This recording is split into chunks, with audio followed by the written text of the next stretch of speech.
जय श्री कृष्ण मित्रों। महाभारत की कथा में एक बार फिर से पुनः आपका स्वागत है। आज का विषय है महाराज ययाति और शर्मिष्ठा से उनका विवाह। और आपने भी सुना होगा, महाराज ययाति जो है उसका उनका उल्लेख आता है जब द्रोण पर्व में युद्ध के समय कर्ण अर्जुन को मार सकता था, परंतु उसने नहीं मारा, कर्ण ने। और जब दुर्योधन पूछता है कि तुमने आज उसका वध क्यों नहीं किया जबकि तुम कर सकते थे, तो वो बोलता है कि मैं युद्ध के जो नियम भीष्म पितामह ने बनाए थे कि सूर्यास्त के बाद युद्ध नहीं होगा, तो यदि मैं बाण चलाता तो जब तक अर्जुन को बाण लगता तब तक सूर्यास्त हो चुका होता, तो इस कारण से मैंने उस पर बाण नहीं चलाया। और तुम्हारे पास तो महाराज ययाति और राजा मानधाता जो उसी कुल के ही थे, तो ऐसे ऐसे महान लोगों का तुम्हारे वरदहस्त तुम्हारे ऊपर है, तो तुम्हारा वंश कोई ना कोई काट उसकी ढूंढ ही लेगा। और यही जो परिपाटी है वो पांडवों की भी है, पर मेरे साथ कोई नहीं है मित्र, इस वजह से मैंने बाण नहीं चलाया, इस कारण से। तो आइए आज शुरू करते हैं महाराज ययाति का प्रसंग और उनका प्रकरण। ये कथा तब की है जब जो दैत्य गुरु शुक्राचार्य थे उनका वो देव दानवों का युद्ध होता था। तो उस समय वो क्या करते थे कि संजीवनी विद्या उन्हें आती थी, मृत संजीवनी विद्या बोलते थे उसको। तो जो भी युद्ध में मारे जाते थे दैत्य सैनिक, तो उनको वो मृत संजीवनी विद्या के द्वारा वो पुनर्जीवित कर देते थे और वो युद्ध में फिर से उतर जाते थे। जबकि देवता जो मर जाते थे वो मर ही जाते थे, वो उनको पुनर्जीवित नहीं कर सकते थे। तो इस कारण से दैत्य जीतते थे या उनका पलड़ा भारी रहता था और देवताओं को भागना पड़ता था वहाँ से, या वो युद्ध हार जाते थे। तो देवगुरु बृहस्पति ने अपने जो पुत्र था उनका कच को भेजा था मृत संजीवनी विद्या सीखने के लिए शुक्राचार्य जी से। तो वो वहाँ पे जाते हैं और उनसे मृत संजीवनी विद्या सीख कर आते हैं और आकर देवताओं को वो सिखा देते हैं कि ऐसे ये जो मृतक हैं उनको वो जीवित करते हैं। तो अब ये बात जब देवताओं को पता लगी तो इंद्र आदि सभी देवता दैत्यों के ऊपर चढ़ाई करने के लिए निकल पड़ते हैं। तो वहाँ पे जब जाते हैं तो दैत्य गुरु शुक्राचार्य की पुत्री देवयानी और शर्मिष्ठा जो कि दैत्यराज वृषपर्वा की पुत्री थी और अपनी दासियों के साथ ये सभी स्नान कर रही थी वहाँ सरोवर में। तो देवता जब वहाँ से गुजरते हैं तो वो हवा के थ्रू अपने उनके जो वस्त्र थे उनके वो सब आपस में मिला देते हैं हवा के द्वारा। तो जब वो स्नान करके जब वो वहाँ से वापस आती हैं अपने कपड़े, तो शर्मिष्ठा जो दैत्यराज वृषपर्वा की बेटी है, पुत्री है, तो वो गलती से देवयानी के कपड़े पहन लेती है। देवयानी जब देखती है कि इसने मेरे कपड़े पहन लिए तो वो गुस्सा हो जाती है और उसको उल्टा सीधा बोलती है कि तेरी इतनी हिम्मत कैसे हुई। तो वो भी असुरराज की पुत्री थी, तो उसको भी क्रोध आ जाता है, वो भी उल्टे सीधे बोलती है तो कि तेरे पिता हमारे यहाँ पे मेरे पिता के आगे जो है वो हाथ बांध के खड़े रहते हैं और नीचे आके वो उनसे बात करते हैं, तो मेरे पिता ऊपर सिंहासन पर बैठे होते हैं और वो नीचे खड़े होकर उनसे बात करते हैं। तो ये सब बातें देवयानी को बुरी लगती है। वो देवयानी शुक्राचार्य जो उसके पिता हैं उनके पास जाती है और जाकर ये सारा कुछ बताती है कि इसने आज ऐसे ऐसे मेरा अपमान किया है। तो जो शुक्राचार्य हैं उसको समझाते हैं देवयानी को, बट वो नहीं मानती।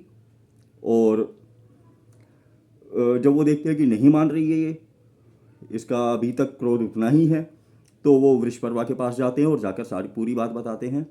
तो और कहते हैं कि ठीक है, हम तेरा राज्य छोड़ के मैं जा रहा हूँ।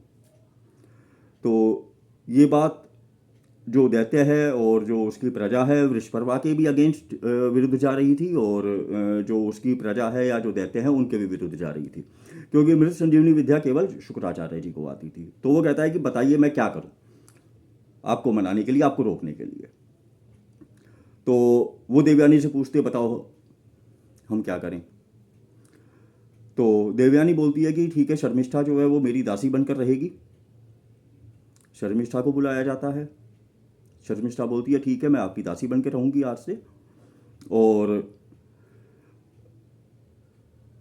जब आपका विवाह हो जाएगा आपके ससुराल में भी आपकी दासी बनकर मैं रहूंगी, आपके साथ जाऊंगी।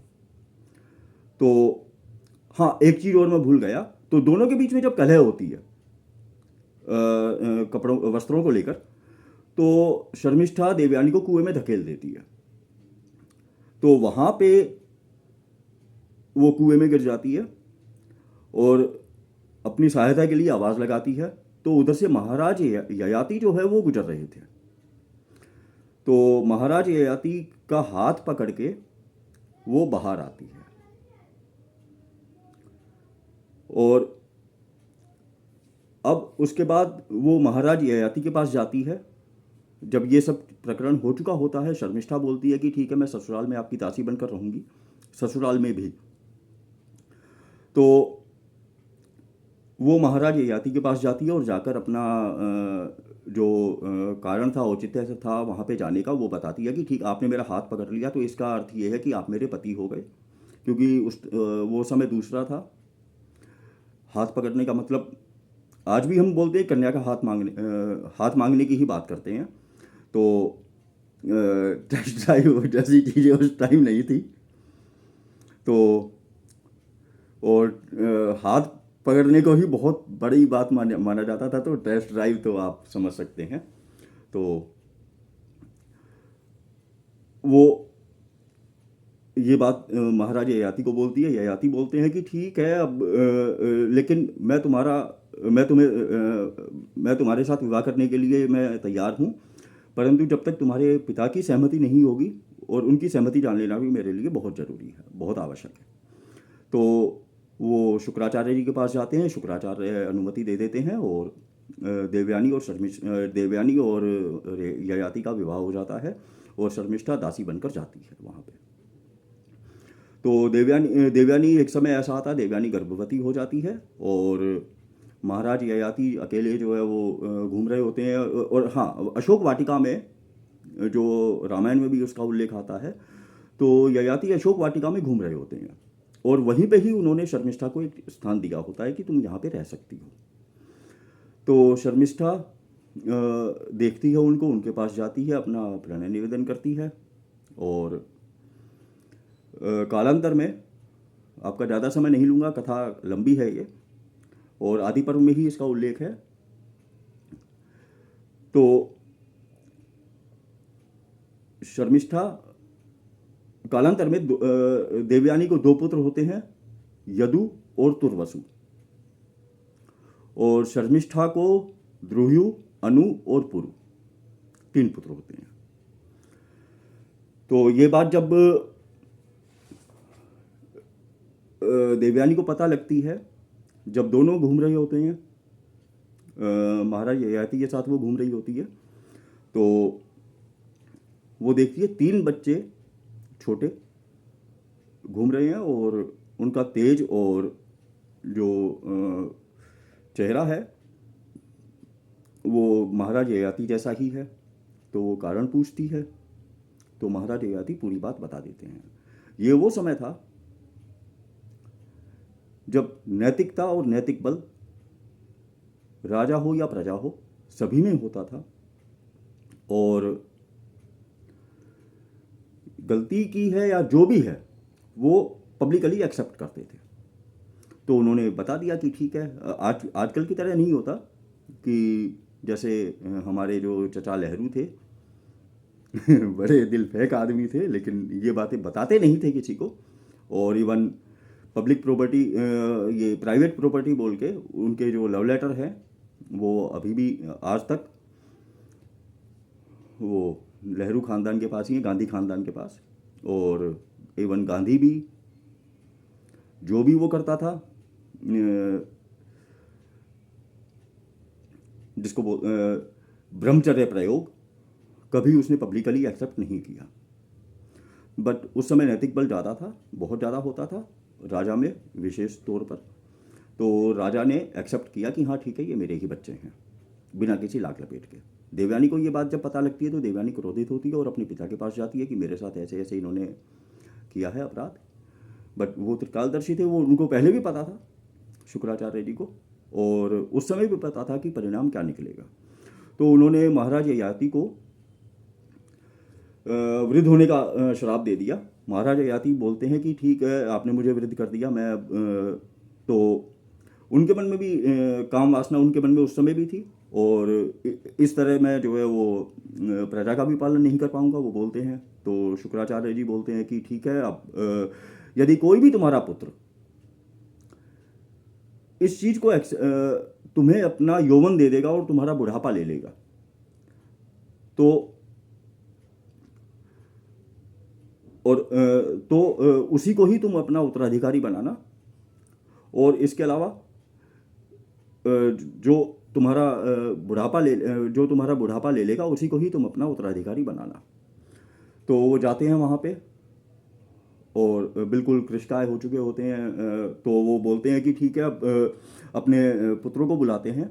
जो सबसे बड़ा पुत्र था यदु, उसको बुलाते हैं। मैं बूढ़ा हो गया हूँ, मेरे शरीर में झुर्रियाँ पड़ गई हैं, बाल सफ़ेद हो गए हैं, परंतु अभी भी जवानी भोगों मुझसे मैं तृप्त नहीं हुआ हूँ, और यदि तुम मुझे अपनी जवानी दे दो 1000 वर्ष के पश्चात मैं तुम्हारी जवानी लौटा दूंगा और अपना बुढ़ापा ले लूँगा। परंतु वो मना कर देता है। इसी तरह से तुर्वसु, ध्रुवु और अनु सभी को बुलाता है, परंतु सभी मना कर देते हैं, और वो सभी को श्राप देके वहाँ से उनको भेज देते हैं। और फिर पुरु को बुलाते हैं। पुरु बोलते हैं कि ठीक है महाराज पिताश्री, मैं आपका बुढ़ापा लेने के लिए तैयार हूँ और अपनी जवानी देने के लिए आपको तैयार हूँ। तो वो उसको 1000 वर्ष तक वो भोगते हैं जवानी, परंतु उनकी काम वासना तृप्त नहीं होती उसके बाद भी। तो वो पुरु को बुलाते हैं और पुरु को बोलते हैं कि ठीक है, अब आप 1000 वर्ष मैंने भोग लिया है, परंतु अभी भी मेरी वासना तृप्त नहीं हुई है, तो ये एब्सोल्यूट या अंतिम लक्ष्य नहीं हो सकता, और अब मैं वनवास जाऊंगा और तुम अपना जो अपनी जवानी है वो ले लो और राजकाज चलाओ। तो जब ये बात प्रजा को पता लगती है तो प्रजा उसका विरोध करती है कि कि आप अपने छोटे पुत्र को राजा बना रहे हो। जब शर्मिष्ठा, मैं आपको एक चीज़ मैं फिर आपको याद दिला दूं पुनः, ये शर्मिष्ठा का बेटा था जो दासी थी। तो हमारे यहाँ पे गुणों का महत्व है, त्याग का महत्व है, ना कि वंश का, या रानी कौन है और वो कौन है। आप देख भी सकते हैं कि विदुर का जो सम्मान है, विदुर नीति, तो विदुर जी का जो सम्मान है वो शायद और किसी का नहीं है। जो रानियों के पुत्र थे, पुरु हैं, धृतराष्ट्र हैं, उनका इतना सम्मान नहीं है जितना सम्मान, क्योंकि गुणों का हम सम्मान करते हैं। तो आइए अब कथा पे ही आते हैं। तो प्रजा उसका विरोध करती है कि आप अपने बड़े पुत्र को राजा क्यों नहीं बना रहे। तो वो पूरी कथा सुनाते हैं कि जब श्राप दिया था तो शुक्राचार्य जी ने मुझे बोला था, जो मेरे ससुर हैं शुक्राचार्य, उन्होंने मुझे बोला था कि जो अपनी जवानी तुम्हें देगा और तुम्हारा बुढ़ापा ले लेगा वही राज्य का अधिकारी होगा। तो मैं उन्हीं की ही आज्ञा का पालन मैंने किया है, और ये हर तरह से तुम्हारे लिए योग्य शासक सिद्ध होगा। वहीं पर ही यदु को वो बोलते हैं जिनसे आगे चल के यदुवंश आरंभ हुआ था, जिसमें भगवान श्री कृष्ण प्रकट हुए थे। तो यदु को वो बोलते हैं कि यदु से राज्याधिकारहीन यदुवंशियों का प्रादुर्भाव होगा, तुर्वसु से यवनों का, द्रुह्यु से भोजों का। भोज कौन? जो जमीन पर नहीं चल सकते, जो जमीन पर नहीं रहेंगे, वो जो द्रुह्यु है जब उसने ये बोला,